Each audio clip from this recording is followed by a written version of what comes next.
Peço desculpa, não apresentei. Peço desculpa. A professora doutora Elizabeth Silva foi convidada por nós para falar exatamente de não haver planeta B, portanto, questão ambiental. Muito obrigado.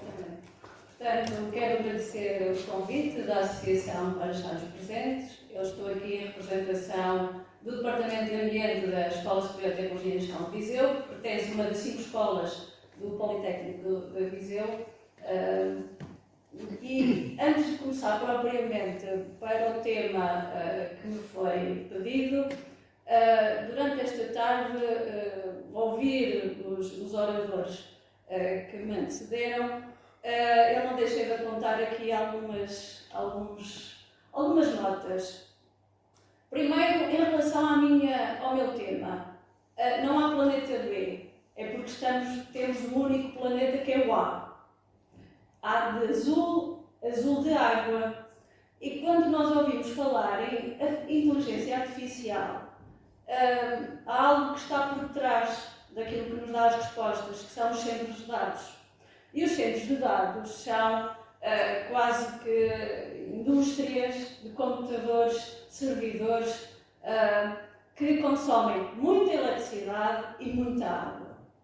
Portanto, são grandes consumidores de água e eletricidade. Depois, na primeira palestra, no primeiro tema, ou nos primeiros temas, falou-se na escola. Educação. A educação, a escola fecha as crianças em 4 paredes e não lhes permite o contacto com a natureza. O que é que nós temos daqui? O afastamento da natureza. Portanto, seja com estas tecnologias, seja com a educação que nós estamos a dar às nossas crianças, estamos a afastar da natureza. E é este afastamento que leva a estes problemas todos que nós estamos aqui a viver neste momento de alterações climáticas, por exemplo, mudanças climáticas. Depois ouvi falar sobre alimentação saudável. Também ouvi falar sobre a saúde mental. E agora, por fim, o segundo coração. Portanto, seja a saúde mental, seja a alimentação saudável, seja o segundo coração, só são, digamos, saudáveis se tivermos um ecossistema saudável. Não há dúvidas. Portanto, a saúde mental é beneficiada com as caminhadas na natureza, com o verde, com os aromas da natureza. A alimentação só pode ser saudável se tiver um ecossistema saudável que a produza. E a seguir, o segundo coração, que é o nosso pé, é tão beneficiado por uma caminhada na praia, descalços, na natureza, sem vidros, sem plásticos, sem metais para nos ferir os pés, não é? Portanto, não há planeta B, estamos no planeta A, é o único que temos, é o autêntico, é a nossa realidade. Indo para o tema então, foi-me pedido que falasse um pouco sobre a gestão dos resíduos, dos autocuidados de saúde e com certeza que nas praias também teremos resíduos provenientes dos autocuidados de saúde se eles não forem devidamente encaminhados. E o perigo que temos em termos de fazer um contacto com uma seringa, com alguns das agulhas que são utilizados nestes produtos. Portanto, eu tive que aprender um bocadinho sobre quais são os produtos então que são usados pelos diabéticos e reparei que há um conjunto de produtos que são tipicamente usados, diariamente usados, desde as lancetas de uso único, as agulhas, as tiras de teste, a insulina. Portanto, há um conjunto de produtos que são usados nestes autocuidados. Permitem-me já agora, professor, acrescentar uma coisa que é a inovação natural. A nutrição contínua permite o uso de lixos eletrónicos. Uma vez que tem contato com o filamento com o sangue, mas é também resíduo eletrónico. Sim. Os sensores, a nutrição contínua da glicose. Portanto, aqui uma diversidade de produtos que, ao serem usados a seguir, vão gerar resíduos. Portanto, são estes produtos que, ao serem usados, devem ser então encaminhados para os sítios certos. Alguns números para eu perceber a dimensão, e eu fiquei muito admirada, não tinha a noção, que, por exemplo, nós podemos verificar. Ups, o que é que eu fiz? Acho que. Ok, pronto. O apontador deve ser aqui, exatamente. 250 milhões de seringas e agulhas vendidas por ano. Para a maior parte, para os diabéticos. 250 milhões de seringas e agulhas. Temos cada vez mais novos casos de diabéticos, portanto, o valor de 70 mil novos diabéticos por ano. Portanto, é realmente uma situação que é preocupante. E depois, em termos de venda destes produtos, nós temos em 2021, então, aqui valores que eu não fazia ideia se não tivesse que analisar aqui para este encontro. Portanto, são muitos dispositivos, são muitas tiras de teste, são muitos sensores que são vendidos, então, anualmente. Portanto, tudo isto vai gerar, então, os resíduos, e este tipo de resíduos, apesar de serem gerados em nossas casas, são resíduos hospitalares. Os resíduos hospitalares são resíduos, então, que resultam da prestação de cuidado de saúde, seja em animais, seja nas pessoas, portanto, independentemente do sítio, são resíduos hospitalares.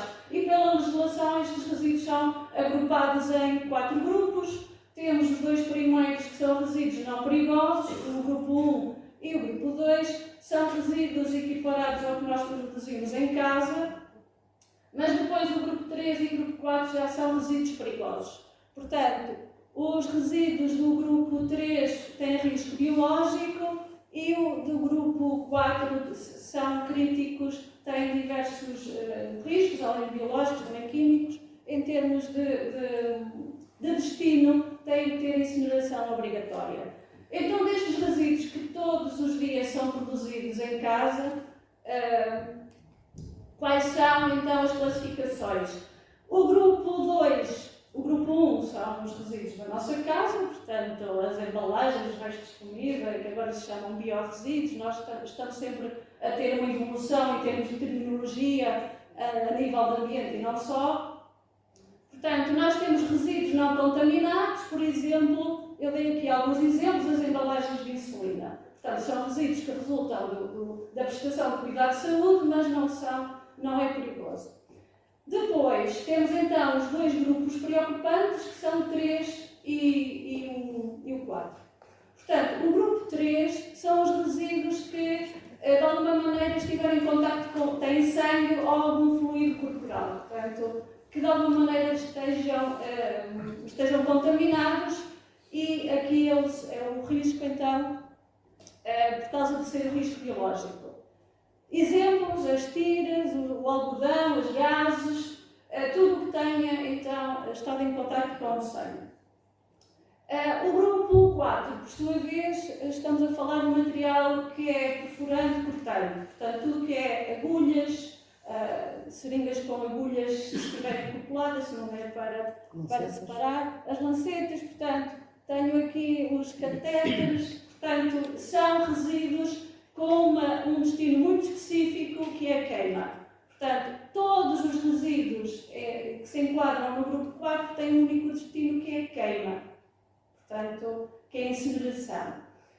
Os do grupo 3, o destino pode ser diverso, porque pode ser encaminhado para sítios como um aterro sanitário, mas tem que ter um pré-tratamento, ou seja, tem que se matar o agente biológico.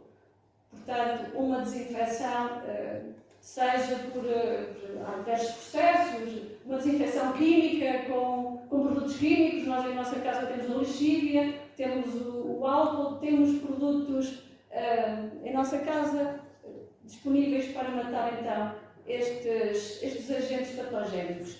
Portanto, o que é que nós temos? Temos o risco biológico, porque o que pode estar, o agente patogénico que podemos estar a espalhar, podem ser os vírus, podem ser as bactérias, há diversos micro-organismos que nos causam doenças e o perigo é realmente o facto de estar a transmitir doenças infecciosas, nomeadamente as hepatites, a SIDA, etc. Portanto, há que ter cuidado na gestão destes resíduos, para além de falar noutros impactos ambientais, como há pouco mencionei, contaminam, espalham-se pelas praias, porque muitos resíduos que nós até descartamos, depositamos assim num contentor e que está aberto, depois é espalhado pelo vento, o vento vai, espalha e pode direcionar para as caleiras vão para os rios. Muitas das vezes estas caleiras que nós temos nas estradas são direcionadas para os rios, não passam por tratamento. O que acontece é que depois vai tudo parar ao mar. E depois, muitas das vezes, as correntes trazem-nos de volta. Eu costumo dizer que aquilo que nós deitamos para fora da casa vem-nos parar ao prato, ou à mesa, ou à bebida, de alguma maneira. Está bem? Portanto, impacto ambiental associado da má gestão dos resíduos, são diversos. Nós temos problemas de emissões gasosas, agora o gás com efeito de estufa, dióxido de carbono, se houver queimadas, por exemplo, que não está a gostar de mim, aqui o ruído. Entretanto, estas mudanças climáticas, estas alterações, pronto, vou tentar ser mais breve. Impacto ambiental, contaminação de solo, quando são espalhados sem qualquer cuidado, contaminação das águas. Portanto, o que é necessário fazer?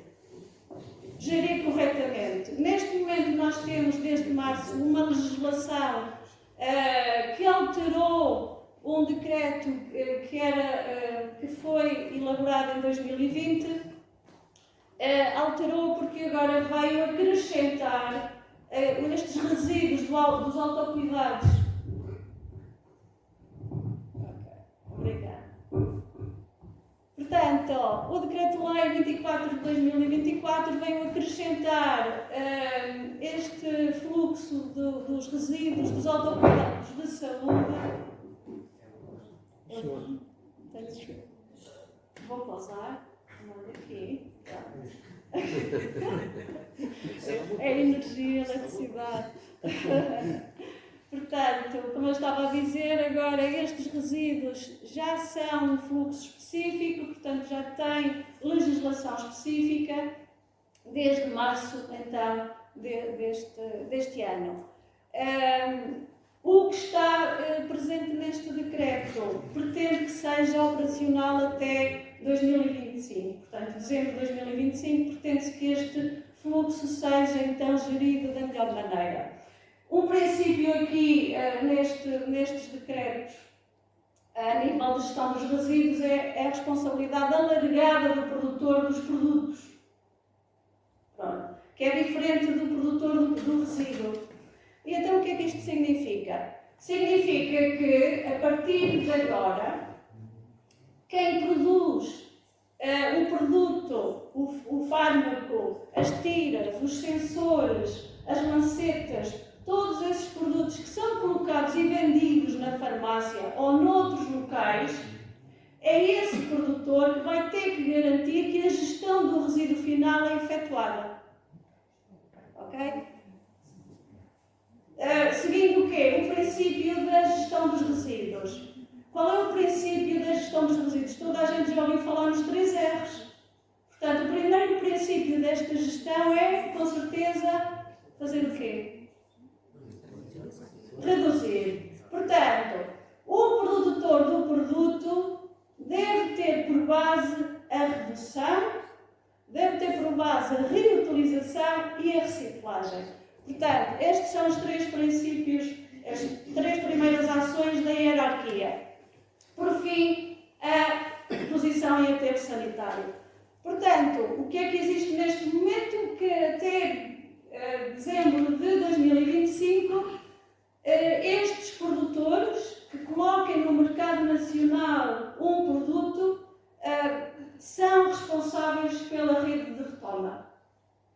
têm que garantir que há um circuito de retoma destes resíduos. Devem então garantir que os resíduos são tratados de acordo com a hierarquia. Portanto, a deposição e aterro é a última opção. E já têm metas de 75% dos resíduos colocados serem tratados, então, e recolhidos até 2030. Portanto, faltam 5 anos e meio.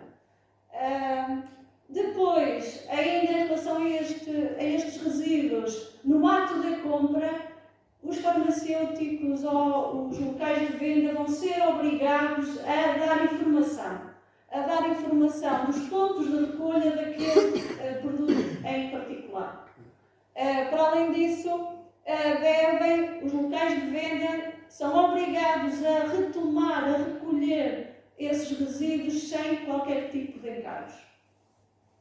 Isto já acontece, de modo geral, as farmácias já recolhem, mas isto é, então, um requisito legal. Portanto, o que é que os produtores dos produtos podem fazer? Podem eles próprios montar um sistema, e o sistema é o quê? Tem que ter, então, pontos de recolha, e o utilizador, quem vai então ser o utilizador destes produtos dos autocuidados de saúde, tem que saber exatamente onde é que podem colocar, onde é que podem deixar os resíduos que nós há pouco já vimos. Este circuito de recolha, depois os produtores vão ter que garantir que há pessoas, entidades que são autorizadas para transportar estes resíduos em segurança, até centros de triagem para a sua valorização e eliminação em condições de segurança. Como uma marca, ela própria, monta este sistema individualmente, ou então há entidades gestoras que fazem este circuito, montam este circuito pelos produtores. Nomeadamente, muito conhecida, a Valormed. A Valormed é uma entidade gestora dos resíduos de embalagens. Portanto, tem este circuito já montado, implementado. Boas práticas. Como nós vimos, há resíduos que são contaminados e outros não. Portanto, uma boa prática é logo no ato, após o uso dos produtos, separar o que é perigoso do que é não perigoso, nomeadamente os resíduos do grupo 4, que são então as agulhas, os materiais cortantes, perfurantes, têm contentores específicos. Nós temos aqui alguns exemplos, com certeza já todos viram e já viram alguém usar. Nós podemos não ter, mas temos meios, por exemplo, um recipiente onde a gente possa colocar para levar para a farmácia. Esta separação é essencial. Depois o armazenamento e também vai ser uma obrigação legal as farmácias ou os pontos de venda destes produtos informarem que os resíduos devem ser embalados na embalagem original. Pronto, é um conselho que se dá. O medicamento deve ser, então, armazenado na embalagem original. É também uma boa prática. E depois, então, entregar em condições de segurança à farmácia ou no local identificado de recolha. Portanto, é isto que eu tenho para vos transmitir em relação, então, a este tipo de resíduos e às novidades legais, e não quero deixar de terminar sem, então, dizer aqui, deixar esta frase: o planeta da manhã é feito das escolhas de hoje, e isso não há dúvidas e não há qualquer, digamos, penso eu, fazendo aqui a síntese, duas.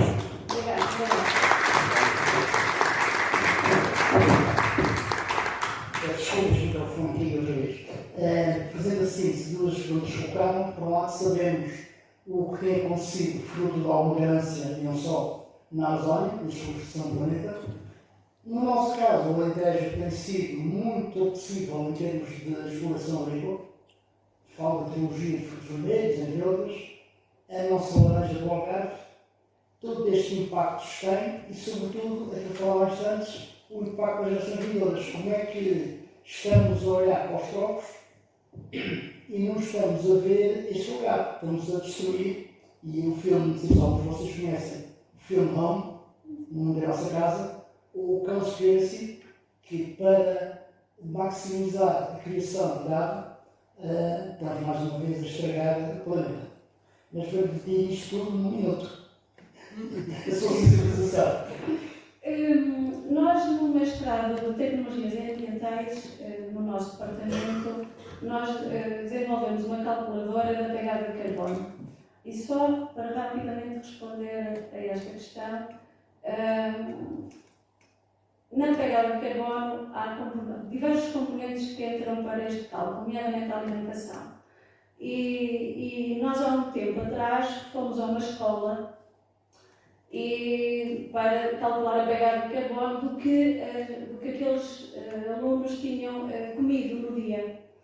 E comeram pão, comeram ovos, comeram diversos alimentos. E nós só fizemos um teste muito simples. Nós determinamos a pegada de carbono mediante o que eles comeram e tinha sido 1 kg de dióxido de carbono equivalente por aluno. Portanto, foi só um pequeno almoço. Entretanto, eu pedi sugestões para o que é que acham que podíamos fazer para diminuir a pegada de carbono. Estamos a falar na alimentação. O que é que acham que eles responderam? Disseram para diminuir a quantidade de um determinado alimento, neste caso o pão. Se passarmos o pão para metade, diminuiu. No outro exercício, e se passarmos a carne para metade, diminuiu. Portanto, eu acho que aqui o segredo é consumir menos e desperdiçar menos. Portanto, nós consumimos demais, não estou a dizer em termos de alimentação. De modo geral, a sociedade está a consumir demasiado. Está a consumir, estamos a esgotar os recursos. Portanto, para mim, o segredo é consumir menos, desperdiçar menos. Reduzir, seja o consumo, seja os resíduos gerados, seja o combustível. Se nós reduzirmos o combustível, vamos ter menos emissões gasosas. Se nós reduzirmos o consumo de água, vamos ter menos águas residuais. Tal situação dos centros de dados consomem imensa água. Portanto, consumir menos, desperdiçar menos. Deixar melhor lugar para as gerações vindouras. Muito obrigado pela sua palestra.